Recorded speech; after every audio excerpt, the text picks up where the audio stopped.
Rural shock. The double life of pseudolaw enigma Robert Sooty exposed in Dawn Raid. In the remote mountains of Australia's New England ranges, authorities have shattered the veil on one of the nation's most shadowy figures.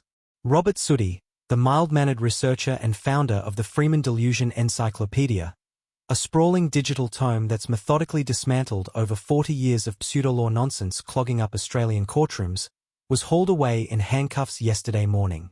What began as a routine warrant for unregistered firearms on his isolated property has spiraled into a jaw-dropping saga of digital deception and underground indoctrination, leaving legal experts and law enforcement reeling.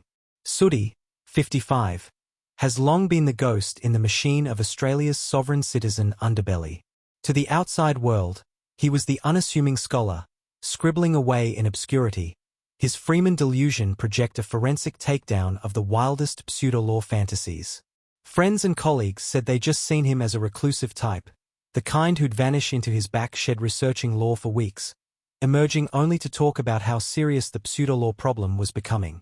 Rob was always a bit of a mystery, a former drinking mate told this reporter, on condition of anonymity. Quiet bloke, loved his Bundy rum and hotties, but you'd always catch him staring off like he was plotting the downfall of empires. Turns out, he bloody well was. But dawn broke differently on October 13th, when a joint task force from the Australian Federal Police and NSW Police smashed through the gates of Sooty's ramshackle homestead. Armed with intel on potential illegal weaponry, sources say the raid was meant to be quick and clean. Instead, it unearthed a labyrinth straight out of a dystopian thriller, one that paints Sooty not as a mere critic, but as the puppet master of a nationwide pseudolaw insurgency. In a dilapidated timber shed on the property, officers stumbled into the entrance of a subterranean empire. A warren of caves honeycombed into the range, lit by flickering lead strips and humming with the low buzz of servers. Stockpiled like a doomsday prepper's wet dream were crates of tinned bully beef, jerry cans of diesel, and enough solar panels to power a small town. But it was the tech that chilled the blood, the rows of high-end video conference screens synced to encrypted VPNs, flanked by banks of speakers and strobe lights rigged for what forensics experts are calling subliminal programming gear, the sort used by stage hypnotists to burrow ideas deep into the subconscious. It was like something out of a mad inventor's fever dream, said Detective Sergeant Mia Harlow, lead investigator. Her voice still edged with disbelief as she briefed reporters at a dusty presser outside the local cop shop. This conveyor belt ran the length of the main cavern, looping like a production line. At one end, blokes in singlets and R.M. Williams boots, fit-looking fellas, many with ink from SAS days or ex-digger tattoos, would step on, eyes glassy. By the time they shuffled off the other end, they were different. Whispering mantras about realms and contracts, convinced the High Court was a star chamber.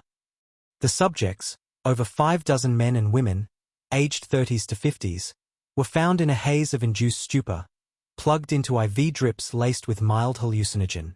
Unhooked and deprogrammed under medical supervision, they appeared lucid but were unable to articulate anything more than phrases from Stephen Spire's Realm and Man, with an occasional random colloquialism with a distinct Rodney Coulaton accent. It was pandemonium. All I know is this isn't the realm I signed up for, one burly ex-commando muttered, his vowels twisting into a bizarre hybrid delivered in a gravelly drawl that could only be described as Rodney Coulaton doing a bad Mick Dundee impression. Another, a former signals officer, blinked at the paramedics and rasped, "The contract's void, mate, fair dinkum, the Queen's a puppet," before lapsing into stunned silence. Forensic teams are still piecing it together, but the picture emerging is as cunning as it is cruel. He was allegedly moonlighting as Robo Bin Laden, the anonymous online overlord. From his laptop bunker, he'd orchestrate a daily blitz, coaching vast Discord hives and Telegram cells of adherents, feeding them the very fallacies he'd publicly torched. It was a Trojan horse, explained Professor Elena Vasquez, a University of Sydney legal scholar specializing in fringe ideologies. Debunk by day, deploy by night. He'd groom these poor sods, often desperate blokes down on their luck, latching onto any promise of freedom, as cannon fodder. Flood the dockets with vexatious claims, tie up judges in knots, all to grind the system to a halt. Genius, if it wasn't so bloody evil. Court records back the blitzkrieg. Over 30 courts nationwide, from the dusty benches of Alice Springs magistrates to the marbled halls of the federal court in Sydney, were simultaneously swamped with filings last month alone. Hundreds of notices of non-contract and affidavits of sovereignty, all echoing the same gibberish. One harassed clerk in Brisbane likened it to a plague of locusts in a Cubras, all chanting the same nonsense till your ears bleed. Sudi, now remanded in Silverwater Correctional Centre, faces a laundry list of charges: firearms offences, conspiracy to pervert the course of justice, and most explosively, inducing hypnosis for unlawful purposes under the Mental Health Act. He stared blankly through his arraignment via video link this morning, offering no plea, just a faint smile that sent a shiver through the gallery. "May the realm endure," he murmured to his lawyer, before the line cut.